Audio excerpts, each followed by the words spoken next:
13 अप्रैल 1919। अमृतसर का जलियांवाला बाग, एक ऐसा दिन जो इतिहास में हमेशा के लिए खून से लिखा गया। वो बाग जो कभी आम लोगों के लिए सुकून भरी जगह थी, उस दिन एक खूनी कत्लगाह में बदल चुका था। हजारों मासूम लोग, बूढ़े, बच्चे और औरतें अपनी आवाज सरकार तक पहुंचाने के लिए वहां इकट्ठा हुए थे, लेकिन उन्हें क्या पता था कि उनके लिए यह जगह कब्रिस्तान बन जाएगी। जनरल डायर, एक नाम जो भारत के इतिहास में हमेशा नफरत से याद किया जाएगा। उसने बिना किसी चेतावनी के, बिना किसी रहम के निर्दोष लोगों पर गोलियां चलवानी शुरू कर दी। कोई बचने के लिए इधर उधर भागा, कोई अपनों को ढूंढने लगा, लेकिन चारों तरफ से बाग के दरवाजे बंद कर दिए गए थे। गोलियों की आवाज में चीखें दब गईं, जमीन लहू से भीग गई, और जब बंदूकें शांत हुईं, तब तक हजारों लाशें बिछ चुकी थीं। वो लोग मर चुके थे, लेकिन उनकी शहादत ने न सिर्फ हिंदुस्तान को हिला दिया, बल्कि दुनिया को दिखा दिया कि गोरे अंग्रेजों की असली सच्चाई क्या थी।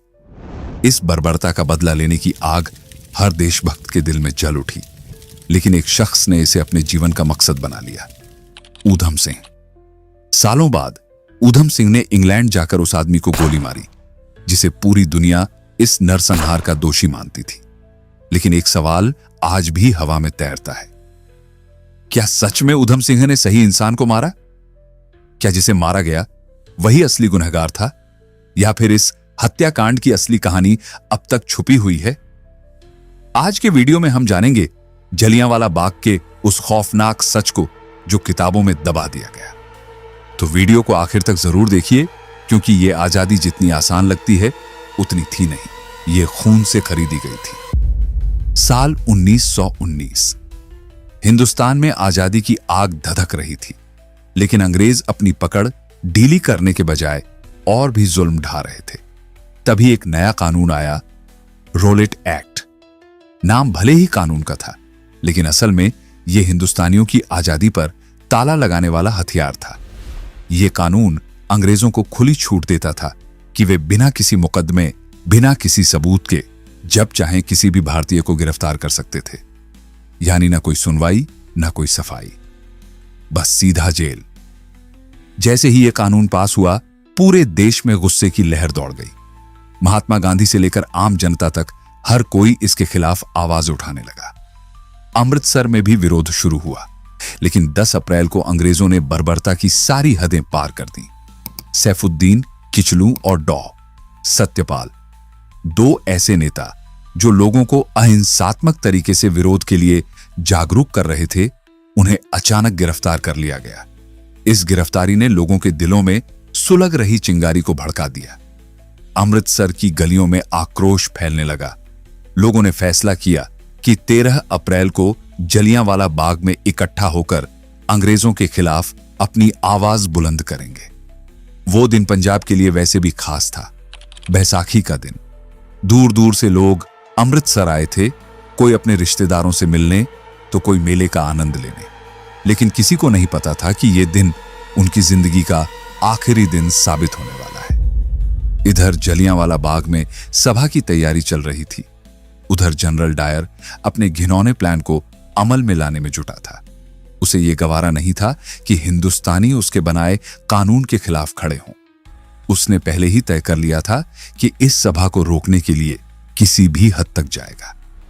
12 अप्रैल की रात उसने अतिरिक्त सैनिक टुकड़ी बुला ली।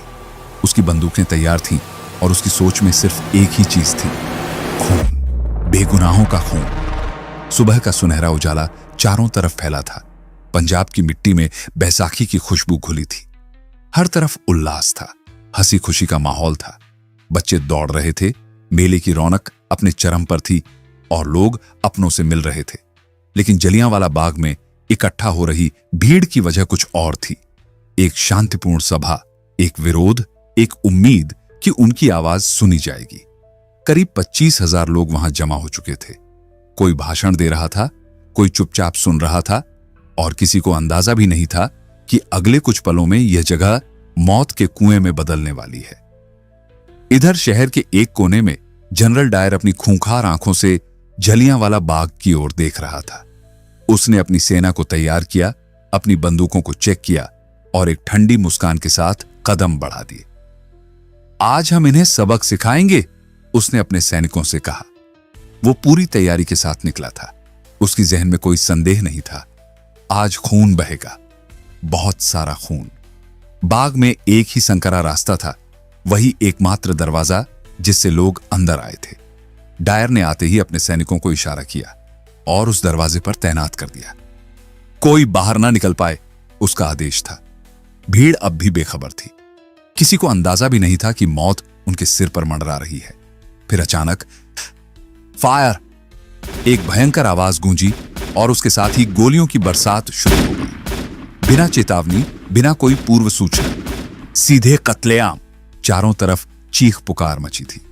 जमीन खून से सन चुकी थी और आसमान में सिर्फ गोलियों की गूंज सुनाई दे रही थी। जनरल डायर के इशारे पर जवानों ने बिना रुके गोलियां बरसानी शुरू कर दी। सिर्फ 10 मिनट, लेकिन उन 10 मिनटों ने हजारों जिंदगियां छीन ली। 16 राउंड की फायरिंग बिना 1 सेकंड की देरी के। कोई नहीं बचेगा। डायर के सैनिकों की आंखों में दया का नामो निशान नहीं था। बंदूकें तब तक गरजती रहीं जब तक उनमें आखिरी गोली बाकी थी। चारों तरफ भगदड़ मची थी। लोग इधर उधर भाग रहे थे, लेकिन जाने का कोई रास्ता नहीं था। कुछ माओं ने अपने बच्चों को गोद में उठा लिया। शायद सोच रही थीं कि मासूम बच्चों को देख सैनिकों का दिल पिघल जाएगा, लेकिन नहीं, बंदूकें रुकी नहीं। कुछ बूढ़े कांपते पैरों से दीवार फांदने की कोशिश करने लगे, लेकिन तभी गोलियां उनके जिस्म चीर गईं। कुछ नौजवानों ने आखिरी कोशिश में कुएं की तरफ दौड़ लगाई। अगर बाहर नहीं भाग सकते तो शायद कुएं में कूदकर जान बच जाए, लेकिन मौत ने वहां भी रास्ता रोक रखा था। लोग एक के बाद एक कुएं में कूदने लगे, कुछ जिंदा, कुछ मर चुके थे। देखते ही देखते वो कुआं लाशों से भर गया। जब नरसंहार थमा और लोग वहां पहुंचे तो कुएं में से 120 लाशें निकाली गईं। पानी नहीं, सिर्फ खून। इसलिए आज भी उसे खूनी कुआं कहा जाता है। सैनिकों की बंदूकें आखिरकार शांत हुईं, लेकिन दीवारों पर छूटे गोलियों के निशान कभी मिटने वाले नहीं थे। आज भी जलियांवाला बाग की दीवारें उन गोलियों की कहानियां कहती हैं। कहानियां उन बेगुनाहों की जो सिर्फ अपनी आजादी की बात कहने आए थे और जिनकी आवाज गोलियों की गड़गड़ाहट में हमेशा के लिए दबा दी गई। 10 मिनट की अंधाधुंध फायरिंग के बाद जब गोलियों की आवाज थमी, तब जलियांवाला बाग मौत के सन्नाटे में डूब चुका था। हर तरफ लाशें बिछी थीं, घायल कराह रहे थे और चारों ओर खून ही खून था।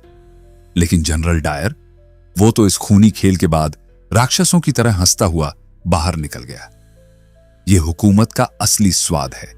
उसकी आंखों में दहशत नहीं, बल्कि विजय का अहंकार था। वो सिर्फ जलियांवाला बाग तक ही नहीं रुका। अमृतसर की सड़कों पर जो भी भारतीय उसे दिखता, वो उसकी बंदूक का अगला निशाना बन जाता। अंग्रेज सैनिकों ने बेगुनाहों को अपनी तोपों के पीछे रस्सियों से बांध दिया और सड़कों पर घसीटते हुए ले गए, मानो वो इंसान नहीं, सिर्फ मांस के लोथड़े हों। इसके बाद अंग्रेज सरकार ने अपने आधिकारिक आंकड़े जारी किए। 349 मौतें, बस 349।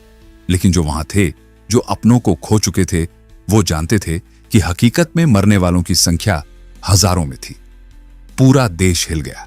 हर तरफ इस नरसंहार की निंदा होने लगी। इस घटना की जांच के लिए अंग्रेजों ने लेफ्टिनेंट माइकल ओडवायर को जिम्मेदारी सौंपी, और जब जनरल डायर से पूछा गया कि उसने निहत्थी भीड़ पर गोलियां क्यों चलवाईं, तो उसने बेशर्मी से कहा, मजबूरी थी। अगर मैं गोली नहीं चलवाता तो वही भीड़ मुझे मार देती। लेफ्टिनेंट ओडवायर ने सुना, सोचा और फिर अपना फैसला सुनाया। बिल्कुल सही किया डायर, तुमने सिर्फ अपने कर्तव्य का पालन किया, और इस तरह हजारों बेगुनाहों का हत्यारा बिना किसी सजा के खुलेआम घूमता रहा। लेकिन यह कहानी यहीं खत्म नहीं हुई। इस खूनी खेल का एक ऐसा अंत होने वाला था जिसे अंग्रेजों ने कभी सोचा भी नहीं था। जलियांवाला बाग की वो शाम, जब हजारों निहत्थे भारतीयों को गोलियों से छलनी कर दिया गया था, एक युवा क्रांतिकारी के दिल में ऐसी आग जला गई थी जो तब तक बुझने वाली नहीं थी जब तक इंसाफ न मिल जाए। सरदार ऊधम सिंह, वो नौजवान जिसने अपनी आंखों के सामने जलियांवाला बाग में हजारों मासूमों को दम तोड़ते देखा था। वो खुद भी वहां मौजूद थे, लेकिन किस्मत से बच गए, लेकिन एक नए मकसद के साथ, बदला लेने के लिए। उस रात जब जलियांवाला बाग में सिर्फ सिसकियों की गूंज बची थी, जब चारों ओर खून से सनी लाशें पड़ी थीं, जब उन लाशों के बीच बिलखते बच्चे अपनी मरी हुई माओं को हिलाने की नाकाम कोशिश कर रहे थे, तभी ऊधम सिंह ने अपनी मुट्ठी भींच ली थी। उसकी आंखों में आंसू थे, लेकिन साथ ही उनमें एक ऐसी चिंगारी थी जो सालों बाद जलकर एक ज्वाला बनने वाली थी। जलियांवाला बाग हत्याकांड के बाद ब्रिटिश सरकार ने मामले की जांच के नाम पर हंटर कमीशन गठित किया, लेकिन यह महज एक दिखावा था। परिणाम वही निकला जिसकी उम्मीद थी। जनरल डायर निर्दोष घोषित हुआ, बल्कि उसे सम्मानित भी किया गया। पर एक बात जरूर हुई, डायर को ब्रिटेन भेज दिया गया और कहा गया कि वह दोबारा भारत नहीं लौटेगा। लेकिन क्या सिर्फ डायर ही दोषी था? नहीं, डायर तो सिर्फ एक मोहरा था। असली मास्टरमाइंड था माइकल ओडवायर, वही आदमी जिसने पंजाब का गवर्नर रहते हुए इस हत्याकांड को अंजाम देने के लिए डायर को खुली छूट दी थी। ऊधम सिंह को यह समझने में देर नहीं लगी कि अगर किसी से बदला लेना है तो असली निशाना ओडवायर होना चाहिए। बदले की आग लिए ऊधम सिंह ने भारत छोड़ दिया, लेकिन यह सिर्फ एक देश छोड़ने की बात नहीं थी। यह अपने मिशन को पूरा करने के लिए सही वक्त का इंतजार था। वो अफ्रीका गए, फिर अमेरिका, फिर यूरोप। कई सालों तक उन्होंने अलग अलग नामों से खुद को छिपा कर रखा। इस बीच उन्होंने क्रांतिकारी गतिविधियों से जुड़े कई लोगों से मुलाकात की। भगत सिंह से लेकर राजगुरु और सुखदेव तक सभी के साथ उनका गहरा रिश्ता था। भगत सिंह की सोच ने ऊधम सिंह को और भी दृढ़ बना दिया। इनकलाब जिंदाबाद, ये नारा अब उनके जीवन का मंत्र बन चुका था। गरीब घर में जन्मे ऊधम सिंह के लिए इतना बड़ा बदला लेना सिर्फ जोश का खेल नहीं था, बल्कि एक मिशन था। एक ऐसा मिशन जिसमें हर कदम संभल कर रखना था। मिशन लंदन की तैयारी। उनके सिर से मां बाप का साया पहले ही उठ चुका था। अब सिर्फ एक ही मकसद बचा था, माइकल ओडवायर का खात्मा। इस सफर की शुरुआत उन्होंने गदर पार्टी से की। यहीं से उन्होंने क्रांतिकारियों से जुड़कर अपने मिशन की प्लानिंग शुरू की। लेकिन लंदन तक पहुंचना आसान नहीं था। पैसा चाहिए था, पहचान छिपानी थी और सही वक्त का इंतजार करना था। उन्होंने बढ़ई का काम शुरू किया, फिर मजदूरी की और धीरे धीरे पैसे जोड़ने लगे। जब कुछ पैसे इकट्ठे हुए तो वो अमेरिका के लिए रवाना हो गए। वहां कुछ साल काम करने के बाद आखिरकार वो लंदन पहुंच गए। लंदन में उन्हें कोई पहचान न ले, इसके लिए उन्होंने एक होटल में वेटर की नौकरी कर ली। उसी होटल में वो माइकल ओडवायर की हर गतिविधि पर नजर रखते।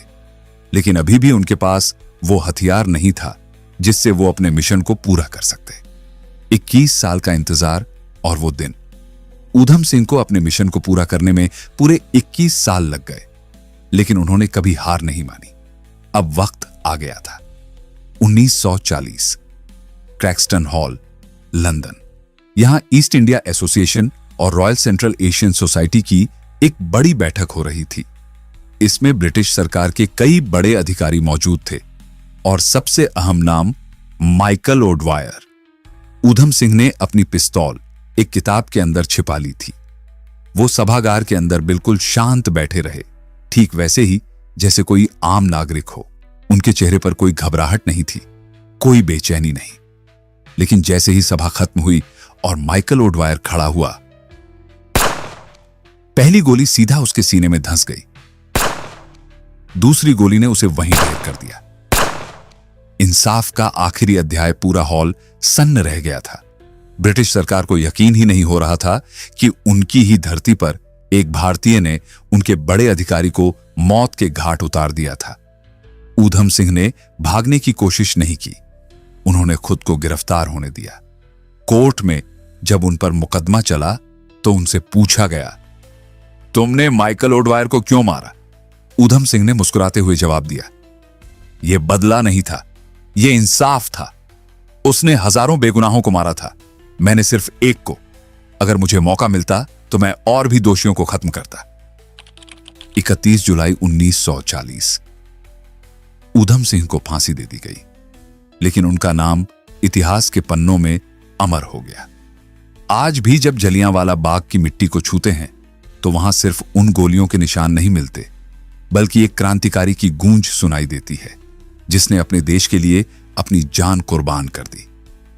इनकलाब जिंदाबाद, यह आखिरी दृश्य इतिहास में दर्ज हो चुका था। इतिहास की दो गलतियां यहां एक दिलचस्प बात गौर करने वाली है। जलियांवाला बाग हत्याकांड के दो बड़े अंग्रेज अफसर थे, जनरल डायर और माइकल ओडवायर। जनरल डायर, जिसने गोली चलाने का आदेश दिया था, वो तो 1927 में बीमारी से मर गया। ओडवायर, जिसने इस नरसंहार को जायज ठहराया था और जनरल डायर को बचाया था, उसे ऊधम सिंह ने मौत की सजा दी। जो भी इस हत्याकांड में शामिल था, उसकी किस्मत में एक न एक दिन मौत लिखी ही थी। आज जब हम खुली हवा में सांस लेते हैं, जब हम अपने अधिकारों की बात करते हैं, तो हमें यह नहीं भूलना चाहिए कि इस आजादी के पीछे हजारों शहीदों का बलिदान है। यह आजादी हमें उपहार में नहीं मिली, हमने इसे खून से सींचकर हासिल किया है। अब यह हमारी जिम्मेदारी है कि इस आजादी की कीमत समझें और इसे हमेशा बनाए रखें। अगर आपको यह कहानी प्रेरित करती है तो इसे ज्यादा से ज्यादा लोगों तक पहुंचाएं। हम फिर मिलेंगे एक नए वीडियो के साथ। जय हिंद, जय भारत, वंदे मातरम।